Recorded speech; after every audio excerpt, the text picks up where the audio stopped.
ஆவாரம் பூன்னு எடுத்திங்கன்னா இதில் நிறைய பெனிஃபிட்ஸ் இருக்குது. இதில் ஆன்டி ஆக்சிடென்ட்ஸ் இருக்குது.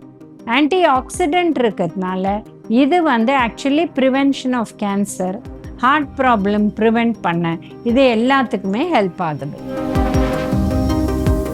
இப்போ ஒரு டம்ளர் தண்ணியில் ஒரு 5-6 பூ போட்டு நல்லா கொதிக்க விட்டுட்டு அந்த தண்ணி இப்போ 200 ml-லேருந்து 100 ml ஆற வரலும் நல்லா கொதிக்கணும். அப்புறம் அதை வடிகட்டி ஆற வச்சு குடிக்கணும். இதை குடித்தா ஏர்லி ஸ்டேஜஸ் ஆஃப் ப்ரீ டயபெட்டிஸில் ஹெல்ப் ஆகுது சுகர் கண்ட்ரோலுக்கு. Diabetes care, skin care, antioxidant properties, இந்த மாதிரி பல விஷயம் இருக்கிறதுனால இந்த செடியே ஒரு ரொம்ப யூஸ்ஃபுல்லான செடி. ஸோ இதை நம்ம வீட்டில் வளர்த்துட்டு இதை ரெகுலராக நம்ம யூஸ் பண்ணோம்னா இதில் பெனிஃபிட்ஸ் நிறையா இருக்குது.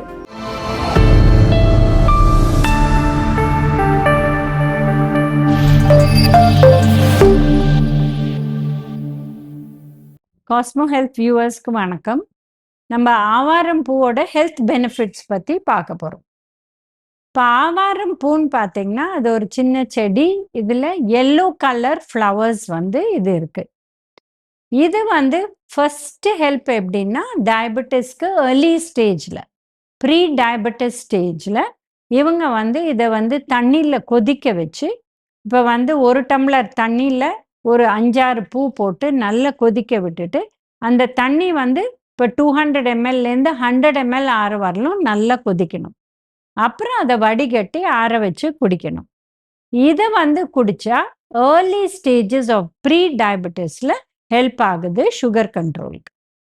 இது எப்படி ஆகுது அப்படின்னா பேசிக்காக இது works on the blood sugar and இது ஹெல்ப் ஆகுது. பட் இது யாரோ டயபெட்டிஸ் ஒரு 10 வருஷம் இருக்குது, அவங்க மருந்து எடுத்துக்கிறாங்க, அவங்க இதை குடிக்கிறாங்கன்னா இதனால எக்ஸ்ட்ரா பெனிஃபிட் அவங்களுக்கு ஒன்றும் கிடைக்காது. ஏன்னா மருந்துகளே அந்த வேலையை பண்ணுது. பட் நிறைய பேர் ஆரம்பிச்சிட்டோம், ஸோ இது லைஃப் டைம் குடிக்கிறோம் அப்படின்னு சொல்கிறாங்க. அதில் எக்ஸ்ட்ரா பெனிஃபிட்ஸ் அவங்களுக்கு டெஃபினட்டாக வரக்கூடிய வாய்ப்புகள். இப்போ ஆவாரம் பூன்னு எடுத்திங்கன்னா இதில் நிறைய பெனிஃபிட்ஸ் இருக்குது. இதில் ஆன்டி ஆக்சிடென்ட்ஸ் இருக்குது. ஆன்டி ஆக்சிடென்ட் இருக்கிறதுனால இது actually prevention of cancer, heart problem prevent பண்ண இது எல்லாத்துக்குமே ஹெல்ப் ஆகுது. இப்போ ஆக்சிடேஷன் அப்படின்னா என்ன? நம்ம டீசல்ஃபியூம் இல்லை பெஸ்டிசைட்ஸ் இல்லை ஃபுட் கலர், இந்த மாதிரி கெமிக்கல்ஸ் நம்ம ஃபுட்டில் ஆட் ஆகி அதை நம்ம சாப்பிட்றோம், இல்லை என்வாயன்மெண்ட் வழியாக நம்ம உள்ளே போகுது. ஸோ இது உடம்புக்குள்ளே எக்ஸ்ட்ரா ஆக்சிடேஷன் கிரியேட் பண்ணுது. இந்த எக்ஸ்ட்ரா ஆக்சிடேஷன்னால நம்ம உடம்புல நிறைய கெமிக்கல்ஸ் ஓவரா ஆக்சிடைஸ் ஆகி ஆக்சிஜன், செலீனியம், ஜிங்க், மெக்னீஷியம் இது எல்லாம் நம்ம உடம்ப பாதிக்குது. இதை தவிர்க்கிறதுக்கு ஆன்டி ஆக்சிடென்ட்ஸ் தேவை. அதில் ஆவாரம் பூவில் இது இருக்குது. ஸோ இதனால பெனிஃபிட் நிறையா இருக்குது. இதை தவிர இதை நல்லா கொதிக்க விட்டுட்டு நீங்கள் சம்மரில் யாருக்கெல்லாம் ரேஷஸ் இருக்கும் அவங்க அந்த தண்ணியில் குளிச்சா இவங்களுக்கு நிறைய பெனிஃபிட் வரும். அந்த இச்சிங்லாம் குறைஞ்சிடும், ரெட்னஸ் போயிடும். அதுக்கும் மீறி பார்த்தீங்கன்னா ஸ்கின் ஹெல்த். ஸோ நிறைய பேர் இதை நல்லா அந்த தண்ணியை ஒரு 10-15 மினிட்ஸ் இந்த பூவை போட்டு கொதிக்க விட்டுட்டு அதை ஆற்றிட்டு அந்த வாட்டரில் ஃபேஸை வாஷ் பண்ணிப்பாங்க. இது இந்த எக்ஸ்டர்னல் ட்ரை ஸ்கின் இதெல்லாம் அது ரிமூவ் பண்ண ஹெல்ப் பண்ணும். பட் ஆவாரம் பூ மாத்திரம் இல்லை, ஆவாரம் பூ இருக்கிற அந்த செடியோட இலையிலையும் நிறைய பெனிஃபிட்ஸ் இருக்குது. அந்த இலையில ஃபைட்டோ கெமிக்கல், ஃப்ளேவனாய்ட்ஸ், இந்த மாதிரி நிறைய விஷயம் இருக்குது. இது கூட நல்ல anti accident property, anti cancer properties எல்லாம் இருக்குது. ஸோ இந்த இலையை கூட கொதிக்க வச்சு யூஸ் பண்ணுறாங்க. ஸோ அந்த ஆவாரம் செடியில் இருக்கிற பட்டை கூட ரொம்ப யூஸ்ஃபுல்.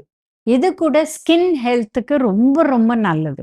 இதை நல்லா கொதிக்க விட்டுட்டு அந்த தண்ணியை யூஸ் பண்ணோம்னா ரேஷஸ் இல்லை ஸ்கின் ப்ராப்ளம்ஸ் இருக்கிறவங்களுக்கு நல்ல ரிலீஃப் கிடைக்குது. ஸோ இந்த ஆவாரம் பூ, அதில் இருக்கிற இலை, அதில் இருக்கிற அந்த பட்டை எல்லாமே ஹெல்ப் ஆகுது அண்ட் பல விஷயத்துக்கு ஹெல்ப் ஆகுது. அண்ட் இது diabetes care, skin care, antioxidant properties, இந்த மாதிரி பல விஷயம் இருக்கிறதுனால இந்த செடியே ஒரு ரொம்ப யூஸ்ஃபுல்லான செடி. ஸோ இதை வந்து நம்ம வீட்டில் வளர்த்துட்டு இதை ரெகுலராக நம்ம யூஸ் பண்ணோம்னா இதில் பெனிஃபிட்ஸ் நிறையா இருக்குது. ஸோ பேசிக்காக இந்த ஆவாரம் பூ எல்லாருக்குமே நல்லது அப்படின்னு எடுக்க முடியாது. சில பேருக்கு இந்த மாதிரி கிட்னி டிசீஸ் இருக்கிறவங்க, இல்லை எக்ஸ்ட்ரா பொட்டாசியம் உடம்புல இருக்கிறவங்க, இவங்கெல்லாம் அந்த இலை இல்லை பூவை நிறைய கொதிக்க விட்டு குடிக்க முடியாது. ஏன்னா பொட்டாசியம் சத்து டெஃபினட்டாக நிறையா இருக்கும்.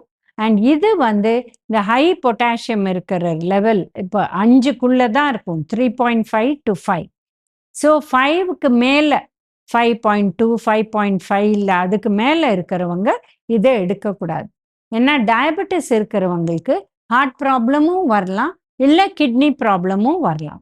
ஸோ இந்த கிட்னி ப்ராப்ளம் வந்தால் அது ப்ரோக்ரஸ் ஆக ஆக அவங்களுக்கு பொட்டாசியம் பிளட்ல ஜாஸ்தி ஆகலாம். இல்லை ஹார்ட் ப்ராப்ளம் இருக்கிறவங்களுக்கு கூட டைம் ஒரு 2-3 இயர்ஸ் ஆயிடுச்சுன்னா அவங்க பிளட்ல கூட பொட்டாசியம் ஜாஸ்தி ஆகக்கூடிய வாய்ப்பு இருக்கு. ஸோ இந்த மாதிரி ப்ராப்ளம்ஸ் இருக்கிறவங்க இதை கொதிக்க விட்டு சாப்பிடக்கூடாது. ஏன்னா பொட்டாசியம் சத்து அந்த பட்டையிலையும் இருக்கு, இலையிலையும் இருக்கு, பூலையும் இருக்கு. ஸோ அது நான் வந்து அவங்க எடுக்க வேண்டாம். பட் மற்றவங்க எல்லாரும் எடுக்கலாம். யாரெல்லாம் ப்ரெக்னெண்ட்டாக இருக்காங்களோ இல்லை குழந்தைக்கு தாய்ப்பால் கொடுக்குறாங்களோ அவங்களாமும் எடுக்க வேண்டாம். ஏன்னா இது எப்படி அந்த விஷயத்தில் இன்டர்ஃபியர் ஆகும்னு நம்மளுக்கு ஸ்டடீஸ் கிடையாது, நம்மளுக்கு தெரியாது. அதனால டயபெட்டிஸ் நார்மலாக இருக்கிறவங்க எடுக்கலாம். பட் ப்ரெக்னென்சியில் டயபெட்டிஸ் வரவங்க இதெல்லாம் எடுக்க வேண்டாம். அதே மாதிரி தாய்ப்பால் கொடுக்குறவங்க அவங்களுக்கு டயபெட்டிஸ் இருக்குன்னா நிச்சயமாக இதை குடிக்க வேண்டாம். பட் மற்றவங்க எல்லாருமே எடுக்கலாம், மென்னும் எடுக்கலாம், விமென்னும் எடுக்கலாம். அண்ட் வந்து சின்ன பசங்க, அதாவது ஒரு 7-8 வயசுக்கு மேலே அவங்க எடுக்கலாம். பட் டைப் 1 டயபெட்டிஸில் இது ஹெல்ப் ஆகாது. ஏன்னா நம்ம ஏற்கனவே சொன்னோம், ப்ரீ டயபெட்டிஸ் இல்லை டயபெட்டிஸ் ஆரம்பிக்கிற ஸ்டேஜில் இது ரொம்ப பெனிஃபிஷியல். பட் டைப் 1 டயபெட்டிஸில் அவங்களுக்கு இன்சுலின் சுரக்கிறதே குறைவாக சுரக்குது. ஸோ அந்த ஸ்டேஜில் நம்ம வந்து அவங்களுக்கு இதை கொடுக்க முடியாது, இதனால பெனிஃபிட்டும் வராது. ஸோ அதனால ஜென்ரலாக இது டயபெட்டிஸ்க்கு நல்லதுன்னு எல்லாரும் யூஸ் பண்ண முடியாது. ரெகுலர் பீப்புள் ஏர்லி டயபெட்டிக் ஸ்டேஜில் யூஸ் பண்ணலாம்.